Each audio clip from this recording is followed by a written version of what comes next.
Dom, when I think about my career in journalism, I am so glad that I spent as much time in public media as I did because had I not, I wouldn't have met you. Oh, Jenna, that's so sweet. Thank you. Well, it's true. I mean, there's a certain type that works in public media, and you and I definitely are that type. It's so funny because for me, I learned so much from you about public media because I was new to the game when I started working there. So you taught me a lot about it. And you're right. Really is something that I'm so grateful I got to meet you. Aw, well, let's go further into that and let's start the show. Hi, I'm Jenna. And I'm Dom. You know what's funny? Not long ago, we were both breaking news. Now we're Breaking unemployment records. exactly just like thousands of other journalists who've been laid off from newsrooms across the country. Yeah, and after the shock wore off, we kept asking ourselves, what the hell do we do now? And over many, many cups of coffee, And maybe a few drinks. we realized we had a unique opportunity here. Why not pull back the curtain on what's really happening in American media? Right? I mean, we've spent years in this industry seeing how stories get made or don't, and now we can actually talk about it. And trust me, there's a lot to talk about. From local news disappearing to social media reshaping journalism, we'll break it all down. And look, we're not here to lecture anybody. We just want to help make sense of the information that we're getting and maybe have some much needed fun along the way. So whether you're glued to the news, just trying to figure out what's real in your feed, or curious about the future of media, come hang with us. Welcome to Laid Off and Looking, a podcast where two journalists Are taking a critical look at American media.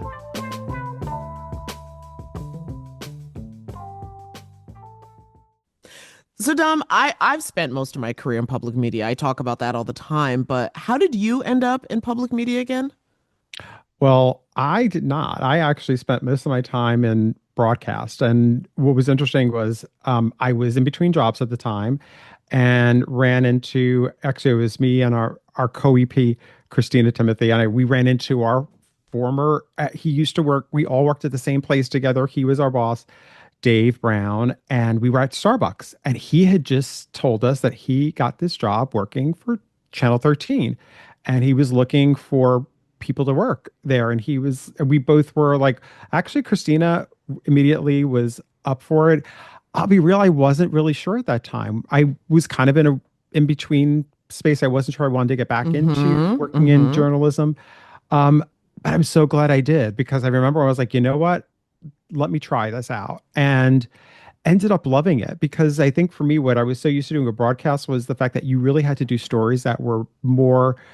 Listen, it was always about the ratings. And Mm-hmm. you're lucky if you had an interview that lasted more than 5 minutes. You know what I mean? So for me, entering this world of public media where it was like you're really focusing on the community and the people who live there and not having to be like you did have more time. You didn't just do 5 minute interviews, you did half-hour interviews. They'd be like, we do a half hour, but understanding too, like the longer interviews does not mean that it's boring because you have to make it interesting. Of You just course. have, but you do have this ability to connect more to people.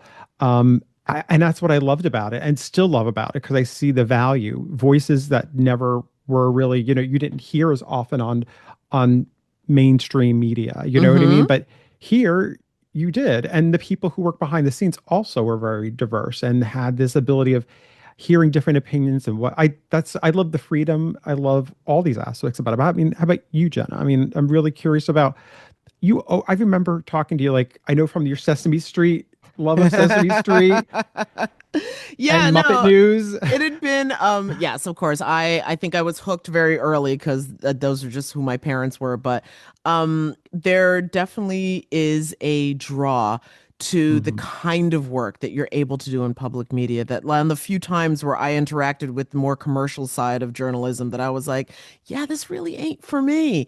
And again, the other thing that I think is so great is that um there's just a certain personality type that's like, you know what? I'm going to take a lower, less competitive salary Hmm. so that I can engage in journalism in this particular way. And there's something very, I don't know, fulfilling about that. I still can't quite put my finger on it, but it is. And it's great. It's just that when, the mission of public media Hmm. slams up against those budget meetings, Hmm. that things start to get They can get dicey and they can also get incredibly disappointing. Hmm. And, I think also being able to listen, public media is going through it right now. Hmm. For sure. But I think as the way forward gets reassessed in a lot of ways, talking about also acknowledging perhaps some things that can be done better is as important as highlighting what makes public media so great. So we're going to do that in our next interview. Most of us think of journalism, especially broadcast journalism, as a single profession. A reporter records a story, it airs in the newscast. Or the anchor reads teleprompter copy, setting up reporter packages or moderating panel discussions. It's all the same, right? Actually, Dom, not quite. Any journalist who's transitioned between commercial and nonprofit media will tell you very quickly that it's like working in two completely different worlds. In commercial broadcasting, your networks, your cable news stations, everything is driven by audience numbers, ratings, and advertisers. But on the other hand, broadcasting for public media stations often means leading with civic mission and public service, not just the numbers. What you might not realize is both are shaped by the money that makes their work possible. Yeah, that's right. And so today's guest, Stan Jastrzebski, is a researcher and longtime public radio broadcaster. He's written several studies revealing how funding models often shape the way public media stations shape their culture, their values, and their autonomy. And it's not always for the best. His work reveals the divide between mission and marketplace, indicates that the struggle over the future of journalism is not just editorial, it's economic. Welcome to the show, Stan. Hey, thanks for having me. I appreciate being here. Absolutely. We're great to have you on. So I wanted to say that, going through all of your work, what I learned is that public broadcasters, your NPRs, your PBSs, and their local member stations, want to emphasize that they're member stations, tend to prioritize almost interpretive, civic minded kind of storytelling, explaining the complexity of a situation, connecting with communities, and helping audiences act on what they learned. While in the commercial world, you live and die by the mantra of get it first and get it viral. And you're working under the constant pressure of making sure that your stories get the proper clicks and impressions. So, given the fact that you've spent years studying the difference between these two styles, what would you say is dividing the most? Is it money? Is it mission? Is it mindset? Is it all three? I think less mindset than the other two. I spent a year talking to public media journalists and commercial broadcasters and asking them what motivated them and what pressures they were under to do the job in the way that they were asked to do it. And I had a pretty good idea that money was a substantial part of it. And sure enough, we found that there was a lot more talk from the commercial side of things of we need to get it done quickly. We need to serve that what's called the disseminator function of journalism, get it out, make sure people have it quickly, make sure there's always something new to be consumed and clicked on and things like that. Even though the commercial people said, boy, golly, I wish I had the time that public journalists have to do the work. And I wish I had that autonomy to sort of choose my own thing and not be told as much by my news director what I am to go out and cover. Therefore, I wish I wasn't covering as many car crashes and bank robberies and whatever else. I wish I was covering, frankly, more impactful stuff, which has been the great thing about my career, mostly in public broadcasting, is I can focus on that impact to the audience. And so even though I don't have to worry about the ratings, I do still worry about the people that I'm serving as a public radio news director, and I want to make sure that they are getting something that's useful to them. And we see that show up in things like how many people belong to the station as a member and things like that. So there's different ways of measuring it. I still want to have a good pledge drive a couple of times a year. Of course. But I don't have to worry about the advertisers. That's taken care of by other people in my organization. And no one, thankfully, in public radio has ever come to me and said, hey, what are you doing with your ratings? I've never had to worry about that. And I can't tell you how thankful I am for that. It's interesting. Having worked both in like the commercial side of journalism and then also now having also worked now and then of course in public media, it's just so interesting because the way you see how you approach your stories as a journalist is so different. There are stories that I wasn't able to in the commercial field. You didn't either. You worked so fast to get the stories on the air. There was a lot of give and take and then you have public media where you have more of that time, but not necessarily the resources that you do with commercial journalism. Um, what would you say is like the way of how do we look at these two fields and sort of like actually I sort of lost what question I was going to ask. Yeah. Well, no, I Well, mean, I guess and I'm assuming yeah. what you're kind of getting at here, Yeah. Dom, is that um, I think depending on which field is a better fit, it kind of depends on how you approach what you want out of journalism. I'd say that's true. I started my dissertation research, which grows out of the American Journalist Project, this giant once every 10 years survey of thousands and thousands of U.S. journalists, by looking at a quote that I found from a really esteemed public media researcher who said, "Public media is something you do. It's not something you are." And I thought, I know a lot of people in public media who I think would disagree with that, who think that they are public media. And, you have even public media stations out there, WYPR is your public media, is what YPR stands for in that. And so I think I thought there was lots of evidence to go and investigate whether this was true. And it was true in places that there were people who were working in commercial broadcasting who said, I wish I could move over to public broadcasting to do those stories, but I think I'll take a giant pay cut, or I think I won't get to work in the market that I want to, or I won't have the flexibility that I have with my family now. And those are all totally reasonable concerns. But the people in the public broadcasting side of things said, it's important to follow this mission. I believe so wholeheartedly in the way we do things. I'm Mhm. willing not to have the salary that I know that an anchor, even a backup anchor in, a big market is going to have at a commercial station, because the mission is the thing that matters, and serving the public and making sure my audience has what they need to live their lives and make decisions in an informed way is the thing that matters most to me. And so it's just a matter of priorities. And I'm not saying one is worse than the other, just different ways of looking at it, and different ways of interacting with society, I think, as a journalist in some ways.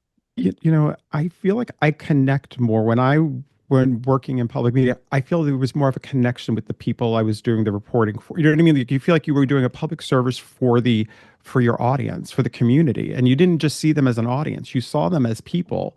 Whereas As a I know community that you were also part yeah, of.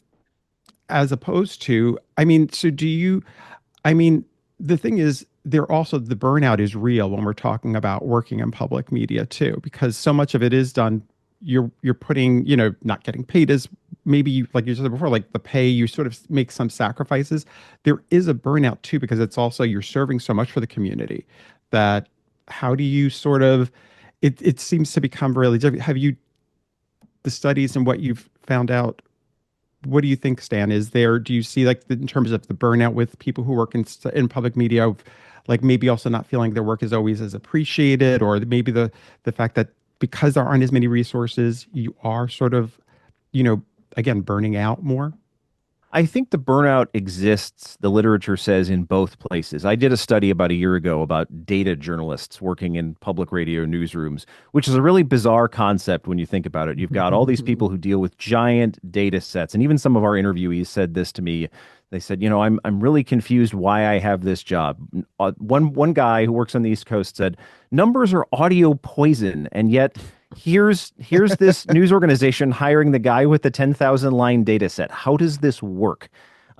He had come from commercial investigative television. Several of the other people had come from newspaper data desks to work in public radio. They had burned out on the commercial side of exactly what you were saying, Jenna, which is get it first, get it viral, get it out there Mm-hmm. quickly. They didn't feel like they could do the job in the way they wanted anymore, working especially in those print data spaces. So what they did was they took that burnout and they made a trade-off and moved into the public media space where now are they going to get burned out in the way that you described, Dom? Yeah, they might, because you really do feel like this sing for your supper ethos in public media every single day and twice on Sundays when you're doing a pledge drive.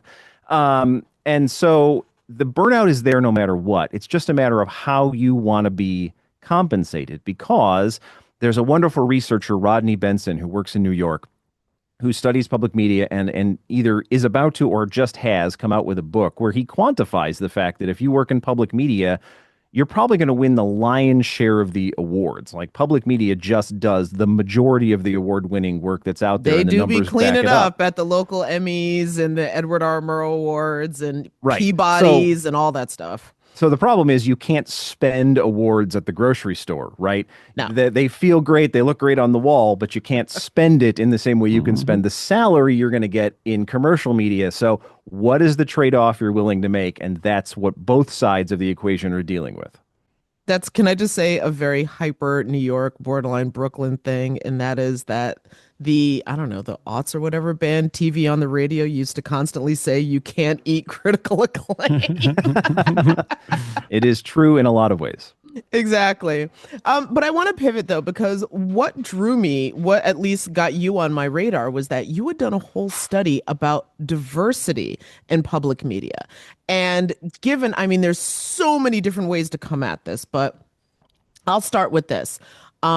What a lot of people see in public media, like when the talk of defunding the CPB, the Corporation for Public Broadcasting, first started, and there was this huge public outcry, as there should have been, for the value that public media brings. A lot of people were citing, they tell these great stories and they show so much diversity. But sometimes for the people actually working in these organizations, it doesn't feel as egalitarian, let's say, as the broadcast might make it seem. And with that, I'll add on that, ironically, I was interviewing an organization from California who worked with young girls, and it was kind of like an alternative to Girl Scouts for little girls in Oakland. And the point is that they talked about something they called a snowcap organization, which happens a lot in the nonprofit world, where the base or the foundation, the entry level jobs, if you will, are largely diverse. A lot of people of color, gender, LGBT, all this other stuff. But the further up that pyramid you go, it becomes all white and sometimes largely male. Yeah, and I think there is some truth to that for sure. What we found in doing our research for the American Journalist Project was a couple of things. One, to your point about the snow cap, there is an interesting graph, and it's true of both commercial and public media, where you look at who's getting into journalism now. Let's just take it from a gender standpoint. 70% of the people who get into journalism in the last 5 years have been women. So now look at the people in terms of the experience curve when you go up to those people who have 15 to 20 years or more of experience, and it completely flip-flops to where it's 70% men. And so there's some phenomenon in the middle there that we probably need to do a better job as researchers in studying to figure out what is stopping us from retaining all of that talent and is causing that sort of changing of the demographic makeup of these organizations. I will say one thing we found in the research is both commercial and public media have gotten somewhat more diverse in the last 10 years since the last American Journalist study went out. So public media has done a little bit better. A little more than 1 of every 5 public media employees is a person of color, for instance. And so we want to be careful to give some credit, but say we still have a long, long way to go before we get anywhere close to the demographics of the United States and to truly representing the communities that are out there across the entire country, remembering that many of them are not East Coast or West Coast, but are somewhere in the middle, and you've got a giant diversity of people who need to be covered. And so I'm hoping when we do our study again in now, I guess, 7 years or so, we will see continued improvement towards that representation across the board, which might at after we do this for some time, get rid of that snow capping, as you say, and so that's something that we're going to be very interested to look at because it certainly is a phenomenon. We show signs of maybe being on the path to being a little bit more egalitarian in how these opportunities are handed out to people. We're not there yet, though. I think it's important to say. Well, one of the things when you were talking that it made me think of was um, I was in a training and for a public radio station when I was working there. And one of the complaints or issues that seemed to come up when it wasn't talking to staff members, but to the community that the station served and whether or not you listened or you engaged. And what came out of that study was that largely, I'll just be frank, Black and brown communities weren't necessarily engaging with public media. It was much more affluent and much more white. And one of the reasons that was given was that when people heard stories about the Black and brown community, basically people were just like, it feels very Jane Goodall-ish. Like you're helicoptering into our community and sort of reporting on the natives as an outside. And anyway, and it was the first time that I was like, oh, we do that. It's an interesting time right now in public media due to the congressional rescission of that $1 billion that went to the Corporation for Public Broadcasting. So stations like mine, as we tape this in the middle of October, have just for the first time stopped getting checks from the federal government, right? Yeah. So we're going to have to figure out how this works. And one of my hopes is that one thing that NPR could lean into a little bit, since NPR only is losing 2% of its budget, my station here in the middle of Missouri is pretty normal. We're losing about 10% of our budget, but there are some that are losing 40 and 50% of their budgets. Is that NPR could say, hey, you know what we need more of? We need more stories from member stations, so that you can have people who are in these communities who hopefully represent these communities in some way reporting on national air, so it doesn't look like an NPR reporter helicoptering in, learning on the job, and then doing a report that in a lot of cases, I have heard complaints from many, many reporters across the country when this has happened to them, and it's happened to me in my newsrooms too. You go, all right, they did an okay story. We would have done it better because we know the community better, or we had somebody who was more connected to the people they were talking to. So I'm really hoping that in the sort of vein of never let a crisis go to waste, this is one thing that NPR could do to both bolster its coverage and give more of those storytelling opportunities to a much wider range of people. Sandy, when we talked earlier about, of course, the disparity in terms of pay with working on public media, between that and then also now adding the fact that there seems to, a complaint that we always heard was there was a frustration for people who worked in the day-to-day jobs. It was the frustration of rising up in positions and management. It like how frustrating point, how frustration, what's the frustration in terms of, have you seen from the journalists who work there, who work in public media in terms of these two, in terms of salary and also watching, again, the Can you ability to grow? rise up? Yeah, I think it's a difference between thinking about one's career path and thinking about one's skill set. So it is not super hard to build one's skill set at a public media station. In fact, I think people grow very, very quickly from early career journalists to really skilled audio editors and audio storytellers at public media stations. It is one thing the public radio network in the United States is very, very good at. However, when someone gets good, because you have to remember that a lot of these stations are in small to mid-sized markets, 2/3 of them are owned by educational institutions, and so many of us tend to be on college campuses like I am here at the University of Missouri. And those don't tend to be huge markets. You've got, Champaign, Illinois, or you've got Columbia, Missouri, or I worked in Tallahassee, Florida, which even though it's a state capital is still a college town too. And so these people in a lot of cases will want to move up in market size. in part because they think that's the way that they advance in their career. And public radio has been pretty open about the fact that it hasn't given as many opportunities as it could for people to sort of age in place, to get better and move up within an organization.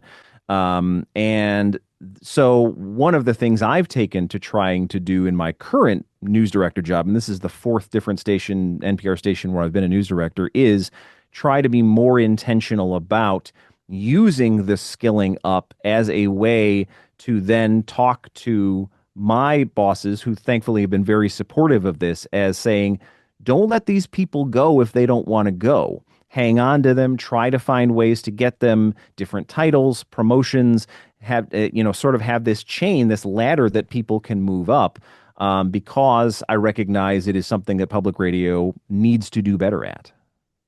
Well, I would say that's definitely the case. And at least what I remember butting up against, if you will, whenever, because people always talk about, you need to know how to negotiate a salary. And I'd always be like, I work in public media. No matter what I say, the answer is always going to be like, it's not in the budget. Sorry.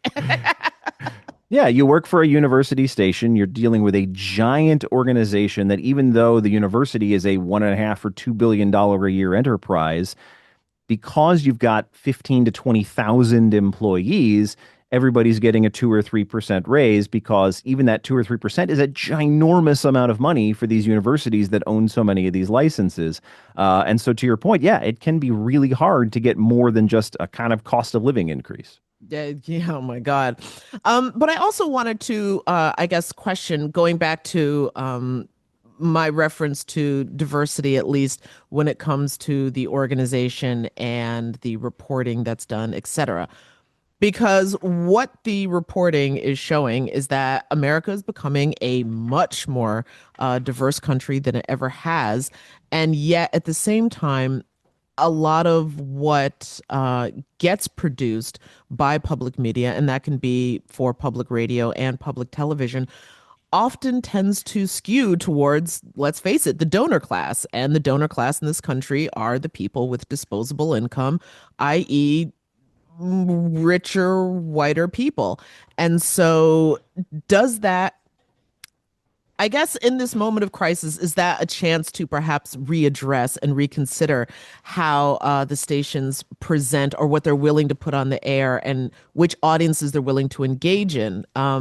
It's, I guess, the difference that I'm wondering between like the traditional fundraising model that some large political parties have, where they have like some big name donors that they go to, versus like a more Bernie Sanders approach, where there's a bunch of small dollar donors.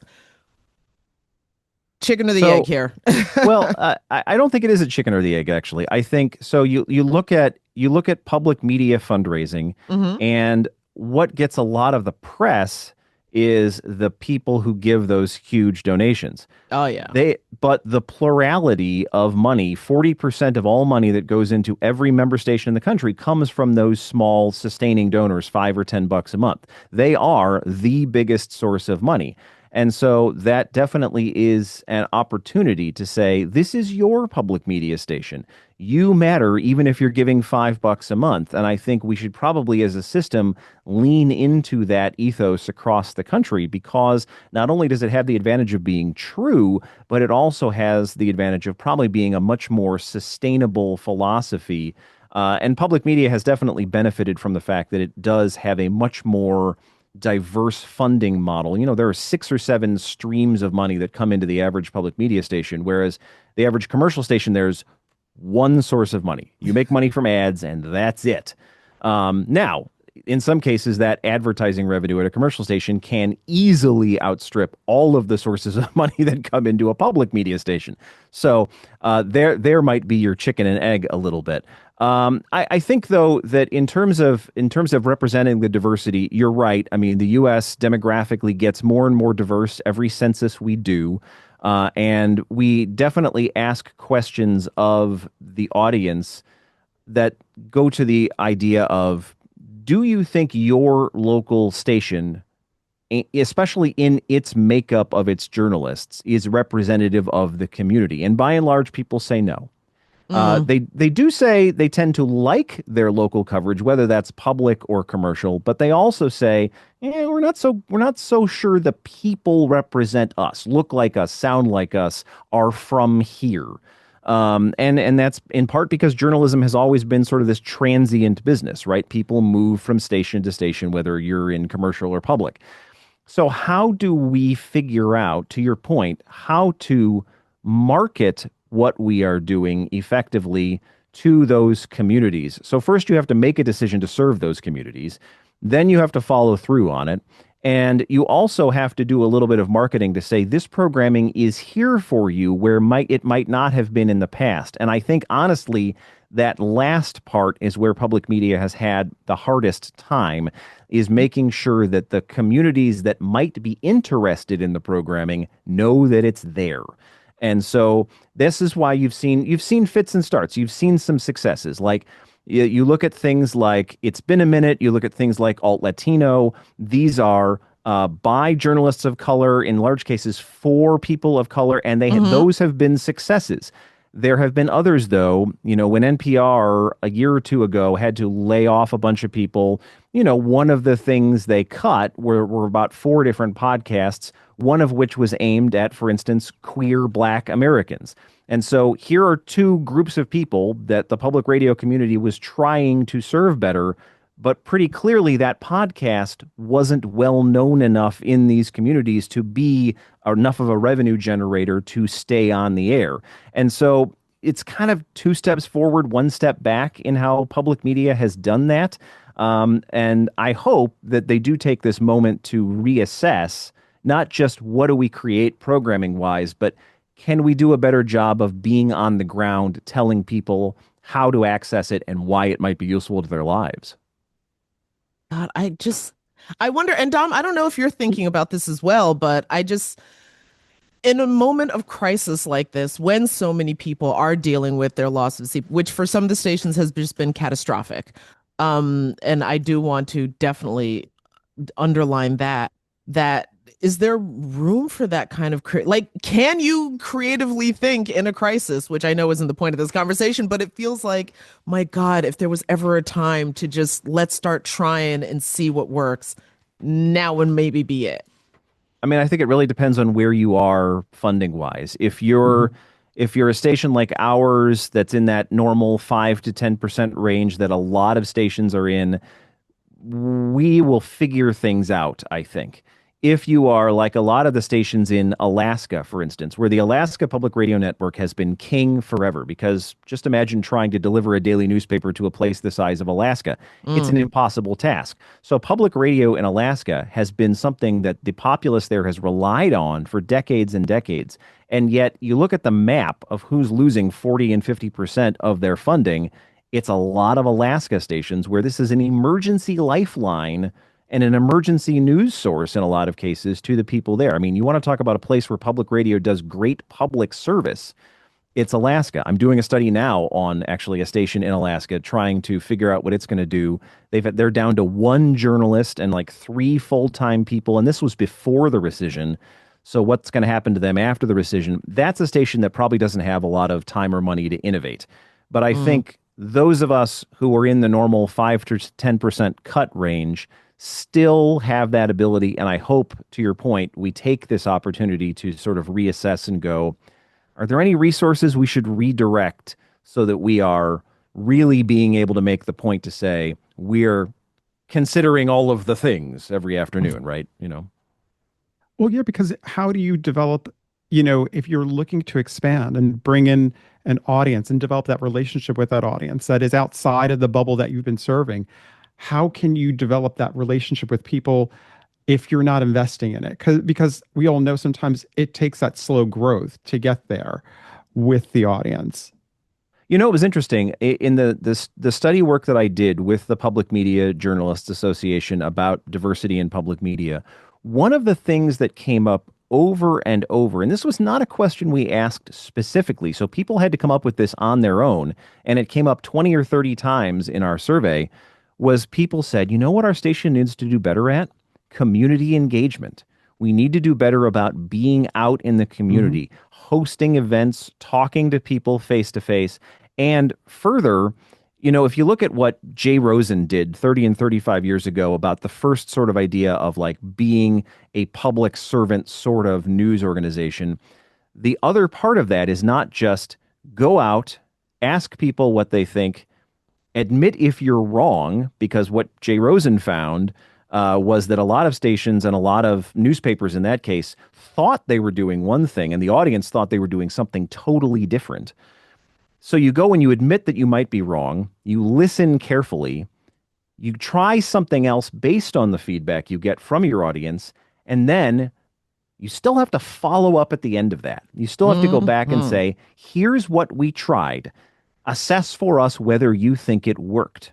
And the audience will, again, give you a pretty honest assessment. One of the great things about the public and public media is they'll be pretty doggone honest with you a lot of the time. If they think you fell on your face, they will tell you you fell on your face. And I appreciate that because I feel like the newsroom, as Jay Rosen showed, the newsroom can be a bubble, to your point, Dom, and we want to get out of that bubble. We have to get out of that bubble. And so I think the fact that so many of the journalists in the PMJA study were saying we need to do better community engagement is a reasonable way forward for a lot of these stations to think about. It's one that doesn't necessarily have to cost a lot of money on the front end. What it really costs is time. And so if you put in that time, I think the return on investment could potentially be very interesting to look at for a lot of these stations. It's interesting. Jen and I have been doing this whole series on AI this season. And one thing that's come up a couple of times when we're talking about AI in journalism is where people have mentioned the one place AI has a difficult time or will have a difficult time doing anything in is this fact of how the community, the fact that it can't organize people. And what's interesting about what you're telling me here is also here's something that public media has as opposed to commercial television, which is it has this grassroots aspect to it that it can connect to the community it's in. And really, that's what they need to be taking advantage of more than anything else at this point in terms of where they're at. Right. I think that visibility is important. If you are out in the community reporting, you should also be kind of reporting on your reporting, telling people what you're doing, assessing whether they think you're doing the right sorts of things, and being able to be nimble enough to change if you need to, because people will respond to a journalist whose hand they can shake at an event. And I believe that's not yet, I don't think, a capability that AI has. And I really hope AI doesn't get that capability because that'll weird me out and I'll move to Mars. Don't start with Jen. I know. I have a serious axe to grind with AI and its attempts to encroach on stay in your lane, I will stay in mine, is my point of view on the whole thing.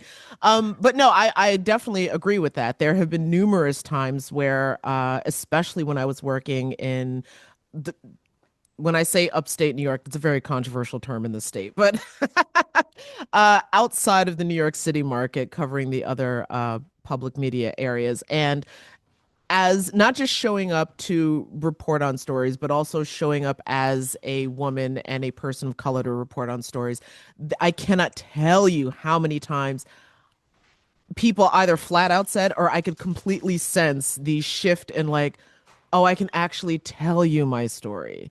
So I just wanted to attest personally that I know for a fact that that does matter. It's a tiny little shift, but if you felt it, you know it. Right. When you can build that sort of rapport with your community and not feel like you are helicoptering in, which I don't think any journalist wants to do. I mean, we're pretty attuned to the fact that this has been something that journalists have done and have really taken it in the chops for, perhaps rightly so, for a long time, no matter where you work. And so I've heard that same story that you just told, Jenna, many times from many journalists. And I think there's a preponderance of evidence that shows showing up is important. Mm-hmm. Well, I also want to go to, speaking of that, the notion of trust. For years and years and years, you've had these studies that show that, like PBS is the most trusted television broadcaster. NPR is the most trusted radio broadcaster. Um, Again, in the name of being helpful with criticism, is there a chance that maybe we've kind of been relying on that patina maybe a little bit? Maybe. I think so. There's a study out there that for 20 years running has shown PBS to be the most trusted media brand in the United States. As a researcher, I am forced to point out that one limitation of that study is it's partly commissioned by PBS. And so it is totally reasonable to look at it with a slightly jaundiced eye and go, are you really 100% sure that this is true? However, finding the same thing 20 years in a row is hard to do in any study. And so at some point, you might believe that at least there's an undercurrent of truth there. But you are absolutely right that it is not a laurel on which public media can rest. And so I think just saying, hey, look, we're the most trusted, especially at a time where you look at the debate surrounding the congressional rescission, and you look at the way that public media in the United States is actually treated very differently than public media in Europe. In terms of Yeah. how it's talked about. You look at Scandinavian countries are very interesting. They have this idea that public media funded by the government, at by the way, a much higher per capita rate than the US funds it, 20 or 30 times higher per person, is a function of having a well operating democracy. It is baked into the public's way of seeing whether they think their country is operating well in Norway or Sweden or Finland. And one thing they do, interestingly, is they sort of eschew American programming. They could pick up Sesame Street and translate it into Norwegian if they wanted to. Instead, what they say is, thanks, we appreciate the offer, PBS. But what we're going to do instead is air really local programming. We're going to air the third level Norwegian soccer league because it is quintessentially Norwegian. You saw the story probably a couple of months ago about public television in Scandinavia watching all the cameras that were watching the moose migration, this slow TV movement. It was by, for, and of Scandinavia. And I think it's amazing. What a great idea. And how many news stories did you see about, my gosh, have you seen what the folks in Scandinavia are doing? They're just sitting there watching snow for hours on end and never Okay. seeing a moose. And Here's then you see a what's moose and you're like, my gosh, it's a moose. Here's what's so wrong with me is I can't even begin to explain to you how excited that idea got me. Like, oh my God, I would love to do something that like hyper low. Okay.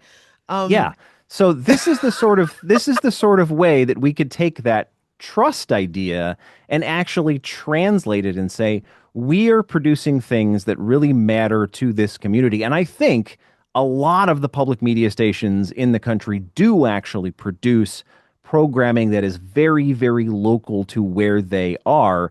The problem, of course, you run into is that if you're in Boise, Idaho, and you're producing a story with lawmakers who are doing the Idaho lawmaking session, that probably doesn't have a lot of relevance even to Montana or Washington or some of the other states there in the Mountain West. And so we're kind of doing very valuable narrowcasting, which has been the model for a long time. So how do you get to a point where you're still serving those local communities, but you get like the viral moose sighting at the same time? I don't know. There's got to be a way though, because I mean, okay, so confessions of a former state house reporter here. To me, there's got to be a way of somehow relating because what happens in the state houses is actually much more relevant to people's lives and even more importantly, maybe like your county legislature, et cetera. But also sort of ripple effect that could have on other communities because what gets set as, normalized here can then be replicated and replicated and replicated. Like I would want it. Okay, maybe it's me. I'm now thinking about it. It could be me because I'm the nerd who actually wants to know what's going on in Boise, Idaho.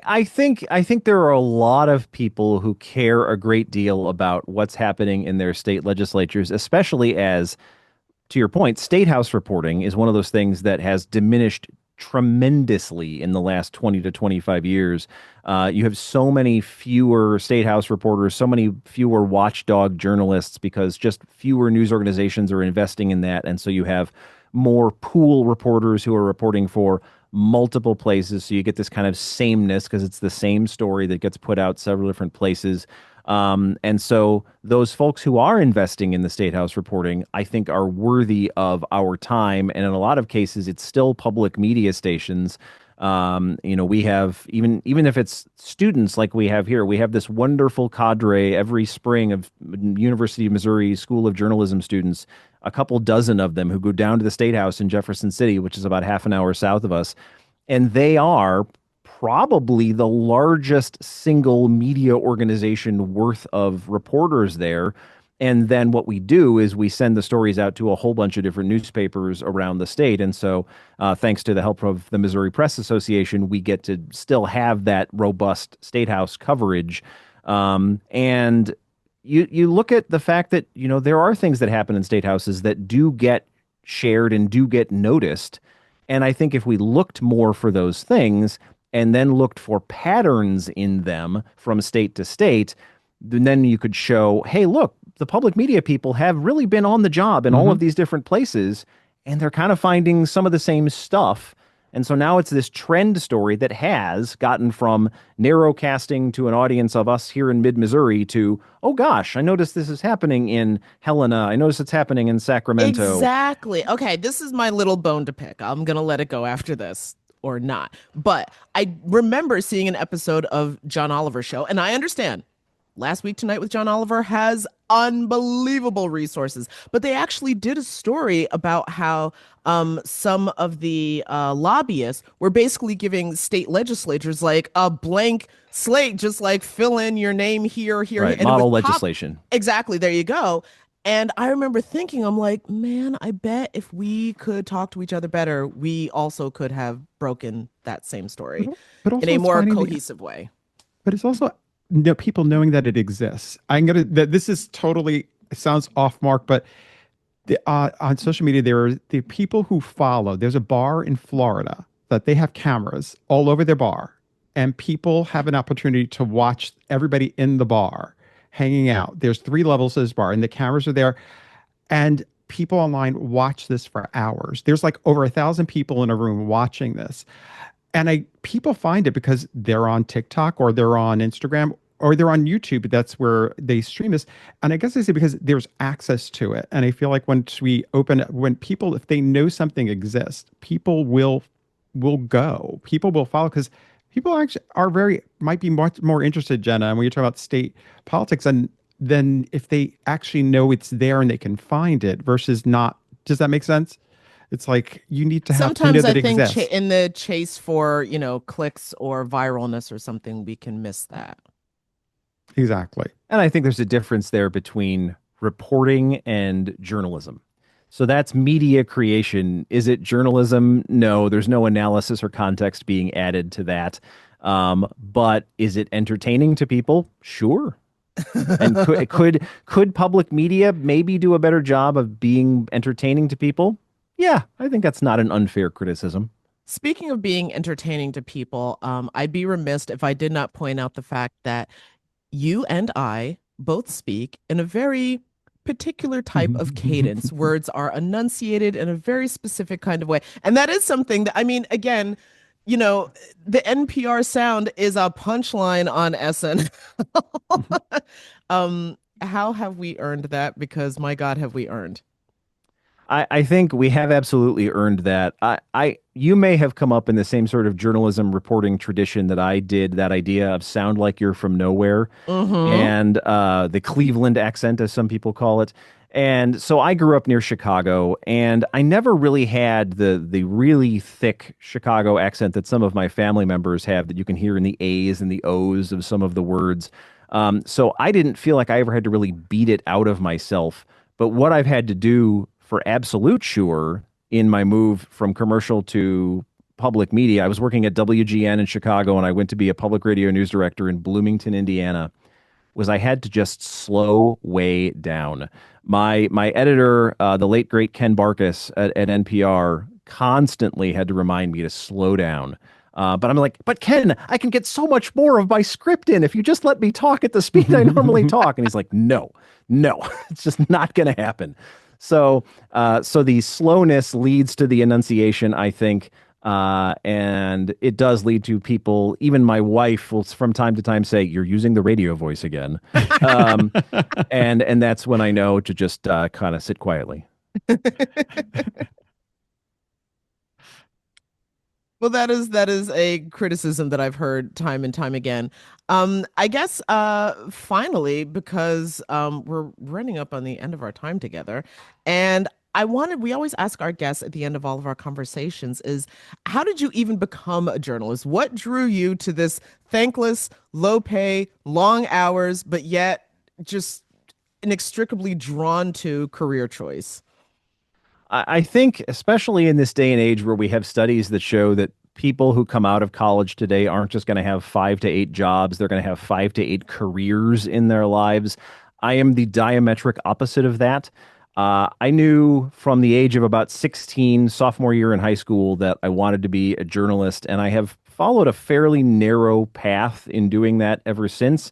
And so, starting from writing for the high school newspaper to going to a university where the Society of Professional Journalists was founded, and then going on and getting a master's degree to just try to round off some of the rough edges, to making the decision to change from commercial to public media. Each one of these was kind of just a little alteration, but not much of the deviation from the path that I chose now almost 3 decades ago.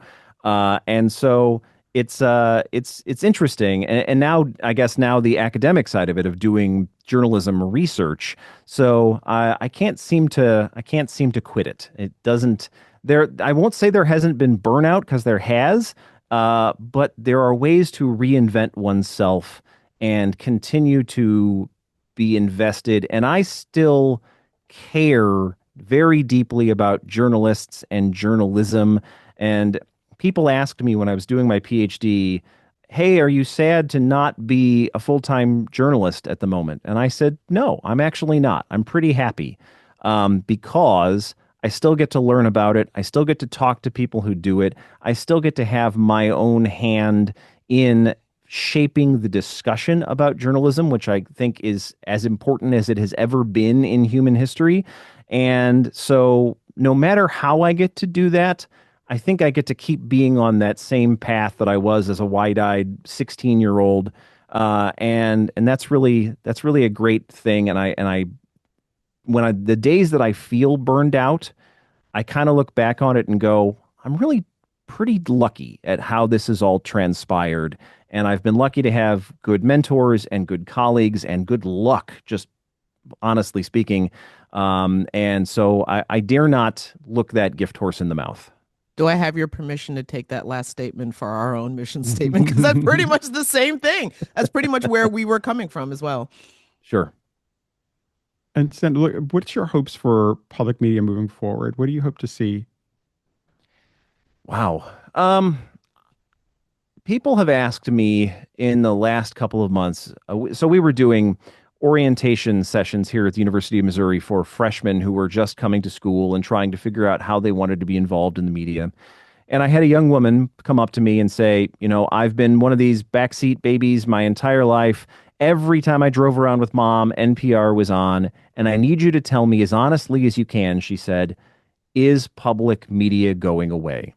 And I said, I don't think it is. I think it's probably going to go through some changes, because it almost has to, thanks to the rescission. But I don't think it's going anywhere. I think we might do it a little differently.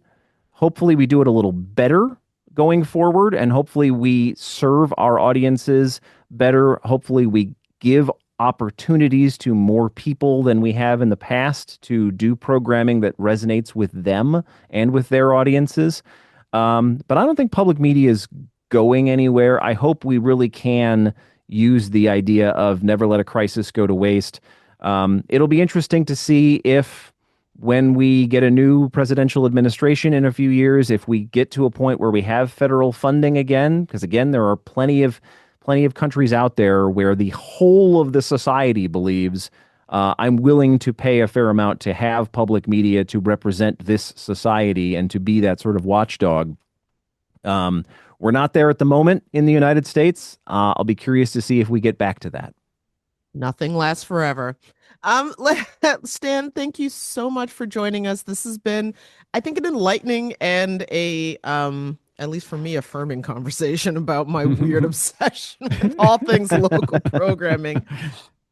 No, But really lovely to be with you. Thanks for the opportunity. absolutely, thank you. Thanks, Dan. Laid Off and Looking is an independent podcast conceived of and created by Jenna Flanagan and Domenic Camia. Music provided by Jake Howitt. Research by Laura Rothenbucker. You can watch and follow us on YouTube. Or you can listen and follow us wherever you get your podcasts.